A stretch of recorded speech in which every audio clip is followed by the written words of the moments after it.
ജാഗ്രത വേണം എന്നുള്ളത്. ഏതായാലും ജില്ലയിൽ കാര്യങ്ങൾ നിയന്ത്രണ വിധേയമാണ്. ഇതുമായി ബന്ധപ്പെട്ട റിപ്പോർട്ട് നമുക്ക് നോക്കാം.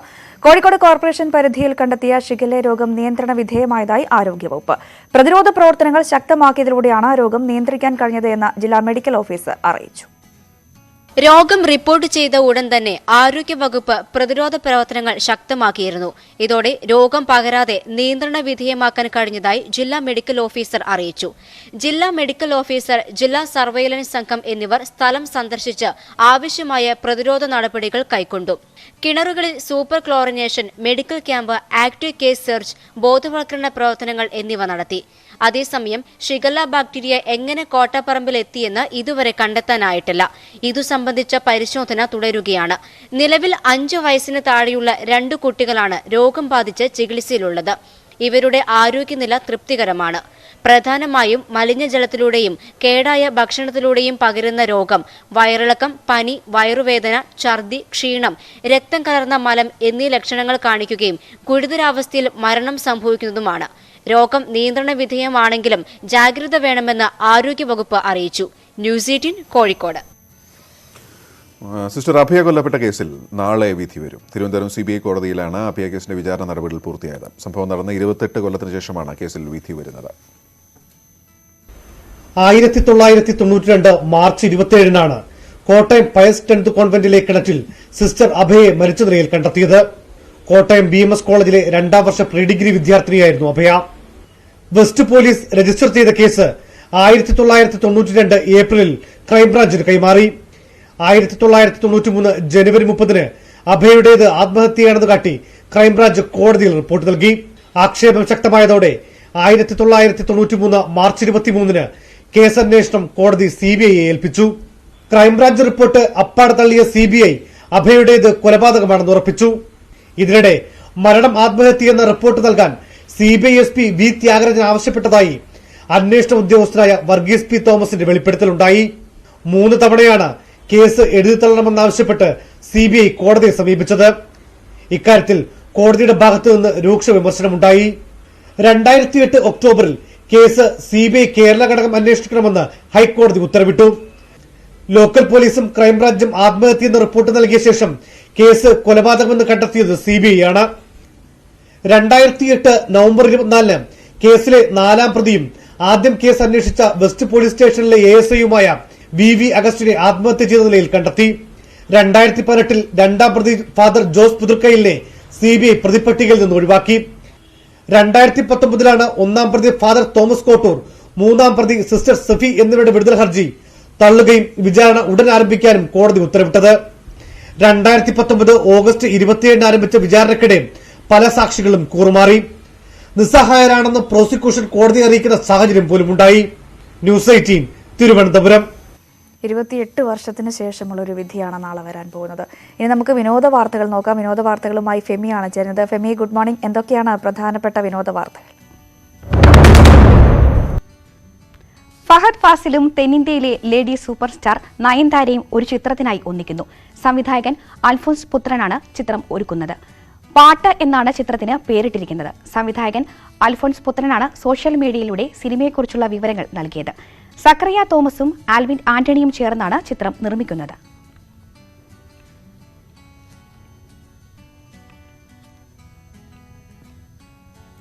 ധ്യാൻ ശ്രീനിവാസൻ നായകനാകുന്ന പുതിയ ചിത്രം പൗഡർ സീൻസ് 1905 എന്ന സിനിമയുടെ ഫസ്റ്റ് ലുക്ക് പോസ്റ്റർ പുറത്തിറങ്ങി. ധ്യാൻ ശ്രീനിവാസൻ തന്നെയാണ് ഫസ്റ്റ് ലുക്ക് ഷെയർ ചെയ്തത്. രാഹുൽ കല്ലു സംവിധാനം ചെയ്യുന്ന ചിത്രത്തിൽ അജു വർഗീസും മറ്റൊരു പ്രധാന വേഷത്തിൽ എത്തുന്നു. ഫാന്റാസ്റ്റിക് സിനിമയുടെ ബാനറിൽ വൈശാഖ് സുബ്രഹ്മണ്യം, അജു വർഗീസ്, അബ്ദുൾ ഗഫൂർ എന്നിവരാണ് നിർമ്മാണം. ഗോവയിൽ നടക്കാൻ പോകുന്ന രാജ്യാന്തര ചലച്ചിത്രമേളയ്ക്ക് മലയാളത്തിൽ നിന്നും ട്രാൻസ് കപ്പേള, കെട്ട്യോളാണ് എന്റെ മാലാക, സേഫ്, താഹിറ തുടങ്ങിയ ചിത്രങ്ങൾ തിരഞ്ഞെടുക്കപ്പെട്ടു. 51ാമത് മേളയിലേക്ക് 23 ചിത്രങ്ങൾ ഫീച്ചർ വിഭാഗത്തിലും 20 ചിത്രങ്ങൾ ഫീച്ചറേതര വിഭാഗത്തിലും പ്രദർശിപ്പിക്കും. മഞ്ജു വാര്യർ നായികയായ തമിഴ് ചിത്രം അസുരനും മേളയിലേക്ക് എത്തും. ജയറാമിന്റെ സംസ്കൃത ചിത്രം നമോയും പട്ടികയിലുണ്ട്. നവംബർ മാസം നടക്കേണ്ട മേള കോവിഡ് പ്രതിസന്ധിയെ തുടർന്ന് 2021 ജനുവരി 16 മുതൽ 24 വരെയാണ് നടത്തുക.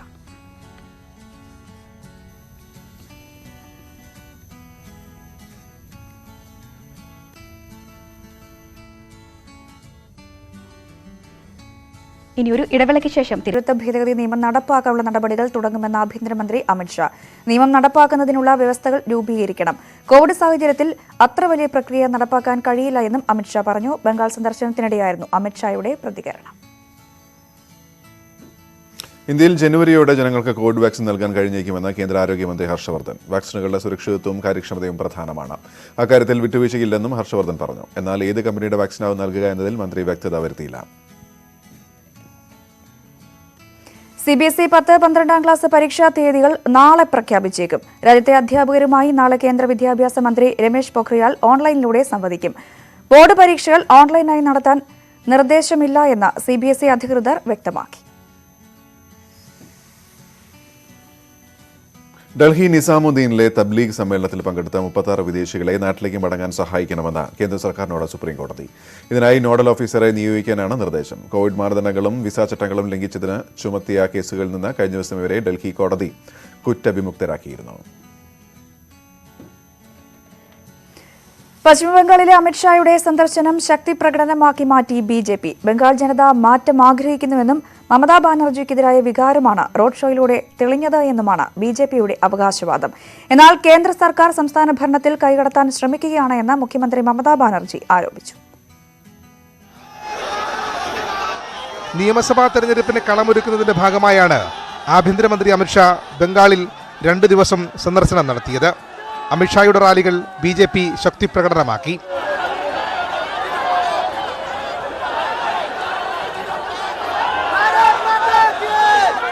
ഭോൽപൂരിൽ 10,000-കണക്കിന് ആളുകളാണ് റാലിയിൽ പങ്കെടുത്തത്. മമതയ്ക്കെതിരെയുള്ള വികാരമാണ് റോഡ് ഷോയിലൂടെ തെളിയുന്നതെന്നും ബംഗാൾ മാറ്റം ആഗ്രഹിക്കുന്നുവെന്നും അമിത്ഷാ പറഞ്ഞു.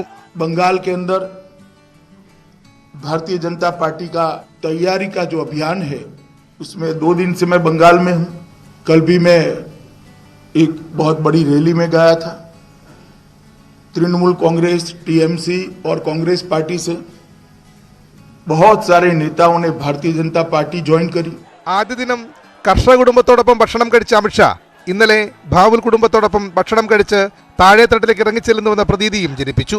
തൃണമൂലിന്റെ മുതിർന്ന നേതാവ് സുമേന്ദു അധികാരി അടക്കം 11 MLA-മാരെയും ഒരു ലോക്സഭാ അംഗത്തെയും പാർട്ടിയിൽ ചേർത്തതും നേട്ടമായി. അതേസമയം കേന്ദ്രം പോലീസ് ഉദ്യോഗസ്ഥരെ മാറ്റി സംസ്ഥാന ഭരണത്തിൽ കൈകടത്തുന്നുവെന്ന് മമതാ ബാനർജി ആരോപിച്ചു. പിന്തുണച്ച പ്രതിപക്ഷ നേതാക്കൾക്ക് നന്ദി അർപ്പിച്ചായിരുന്നു മമതയുടെ ട്വീറ്റ്. ന്യൂസ് 18 ഡൽഹി. ഇനി രാജ്യാന്തര വാർത്തകളിലേക്ക് കടക്കാം. അഷിതയാണ് ചേരുന്നത്. Ashitha, good morning. എന്തൊക്കെയാണല്ലോ? കോവിഡിന്റെ ഒരു പുതിയ വകഭേദം കൂടി വ്യാപിക്കുകയാണ്. അത് തന്നെയാണ് പ്രധാനപ്പെട്ട വാർത്ത. വിശദമായി നോക്കാം. ആശങ്ക വർദ്ധിപ്പിക്കുകയാണ് ബ്രിട്ടനിൽ കോവിഡ് വൈറസിന്റെ പുതിയ വകഭേദം. കൂടുതൽ വേഗത്തിൽ പരക്കുന്നതും ശക്തി കൂടിയതുമാണ് പുതിയ വൈറസ്. ബ്രിട്ടനിൽ രോഗവ്യാപനം അതിവേഗം വർദ്ധിക്കാൻ കാരണം വൈറസിന്റെ പുതിയ വകഭേദമാണെന്ന് വിലയിരുത്തിയിട്ടുണ്ട്. വൈറസ് വ്യാപനം രൂക്ഷമാണെന്ന് ബ്രിട്ടീഷ് ആരോഗ്യ സെക്രട്ടറി കഴിഞ്ഞ ദിവസം വ്യക്തമാക്കിയിരുന്നു. യൂറോപ്പിലെ കോവിഡ് വ്യാപനം ചർച്ച ചെയ്യാൻ യൂറോപ്യൻ യൂണിയന്റെ അടിയന്തര യോഗം ഇന്ന് ചേരും. ബ്രിട്ടനിൽ കണ്ടെത്തിയ കോവിഡ് വൈറസിന്റെ പുതിയ വകഭേദം യൂറോപ്പിൽ വ്യാപിക്കാതിരിക്കാനുള്ള നടപടികൾ യോഗം ചർച്ച ചെയ്യും. ഇറ്റലിയിലും ബ്രിട്ടന് സമാനമായ വൈറസിന്റെ പുതിയ വകഭേദം കണ്ടെത്തിയ സാഹചര്യത്തിലാണ് അടിയന്തര നടപടികൾ സ്വീകരിക്കുന്നത്. അതിനിടെ ബ്രിട്ടനിൽ നിന്നുള്ളവർക്ക് വിവിധ യൂറോപ്യൻ രാജ്യങ്ങൾ യാത്രാവിലക്ക് ഏർപ്പെടുത്തിയിട്ടുണ്ട്. യൂറോപ്യൻ രാജ്യങ്ങളിൽ രോഗവ്യാപനം രൂക്ഷമായതോടെ സൗദി അറേബ്യ ഒരാഴ്ചത്തേക്ക് അതിർത്തികൾ പൂർണ്ണമായും അടച്ചിരിക്കുകയാണ്.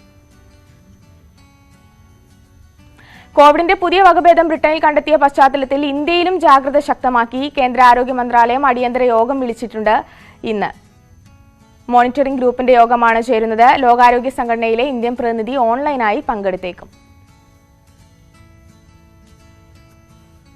വ്യാപനശേഷിയുള്ള വൈറസിന്റെ വകഭേദം കണ്ടെത്തിയതാണ് ഇന്ത്യയെയും ആശങ്കയിലാക്കുന്നത്.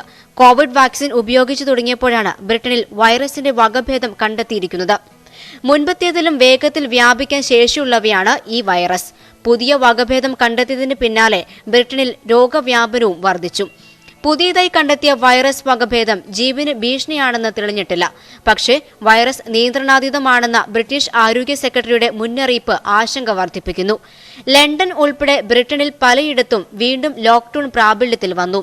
ക്രിസ്മസ്, പുതുവർഷ സമയത്ത് രോഗവ്യാപനം നിയന്ത്രിക്കാൻ കഴിയില്ലെന്ന് കണ്ടാണ് ലോക്ക്ഡൌൺ ഏർപ്പെടുത്തിയിരിക്കുന്നത്.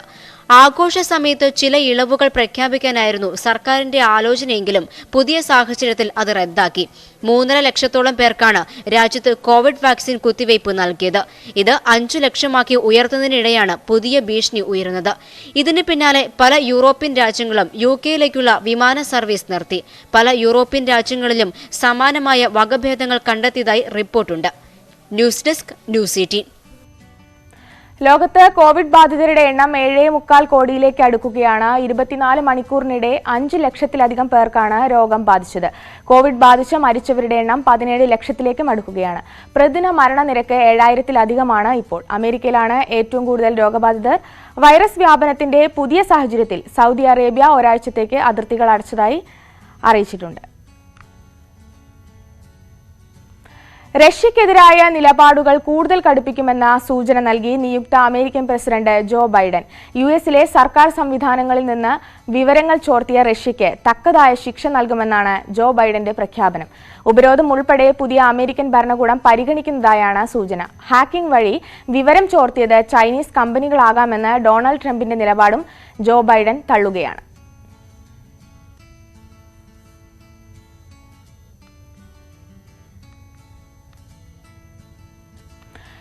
$794 വർഷത്തെ ഇടവേളയ്ക്ക് ശേഷം ഇന്ന് സൗരയൂഥത്തിലെ ഏറ്റവും വലിയ ഗ്രഹമായ വ്യാഴവും ശനിയും ഭൂമിയുടെ നേർരേഖയിൽ ദൃശ്യമാകും. സൂര്യാസ്തമനത്തിന് 30 മിനിറ്റുകൾക്ക് ശേഷം അനുഭവവേദ്യമാകുന്ന ഗ്രഹസംക്രമം ഏകദേശം 2 മണിക്കൂറോളം കാണാനാകും. നഗ്നനേത്രങ്ങൾ കൊണ്ട് തന്നെ ഈ ദൃശ്യം മനോഹരമായി കാണാം. വീണ്ടും ഗോപിയിലേക്കും രഞ്ജിനിയിലേക്കും. ക്രിസ്മസ് കാലം ഇങ്ങടുത്തു. ക്രിസ്മസ് ഗാനങ്ങളും എല്ലാം സജീവമായിക്കൊണ്ടിരിക്കുകയാണ്. അതുമായി ബന്ധപ്പെട്ട ഒരു റിപ്പോർട്ടാണ് ഇനി നമ്മൾ പരിശോധിക്കാൻ പോകുന്നത്. നമ്മുടെ സമയം തീരാറായി. നമുക്ക് അതും കൂടി നോക്കിയതിനു ശേഷം ഇന്നേക്ക് വിടവാങ്ങാം എന്ന് പ്രതീക്ഷിക്കുന്നു. തീർച്ചയായും കൂടുതൽ നല്ല വാർത്തകളും നമ്മൾ പറഞ്ഞ പോലെ പരിചയപ്പെടേണ്ട വ്യക്തികൾ പോവേണ്ട സ്ഥലങ്ങളൊക്കെയായി നാളെ വീണ്ടും കാണാം. ഏതായാലും ഇപ്പോൾ ഒരു 10 വയസ്സുകാരിയുടെ ആ റിപ്പോർട്ട് നമുക്ക് പരിശോധിക്കാം. 10 വയസ്സുകാരി ശ്രേയ ജയലാൽ ആലപിച്ച ക്രിസ്മസ് ഗാനം സോഷ്യൽ മീഡിയയിൽ ശ്രദ്ധ നേടുന്നു. ആൽവിൻ രാജൻ രചനയും സംഗീതവും നിർവഹിച്ചിരിക്കുന്ന താരം മിന്നത്തിളങ്ങി എന്ന ഗാനം പരമ്പരാഗത രീതിയിൽ നിന്നും എല്ലാം മാറി റാപ്പ് സംഗീതവും ഉൾപ്പെടുത്തിയാണ് ചിട്ടപ്പെടുത്തിയിട്ടുള്ളത്. ഈ റിപ്പോർട്ടോടുകൂടി ഈ ബുള്ളറ്റിൻ ഇവിടെ പൂർണ്ണമാവുകയാണ്. നമസ്കാരം. സർവമഹിമയും വെടിഞ്ഞവൻ പൂവിൽ വന്നു സർവമാനവർക്കും സുഖം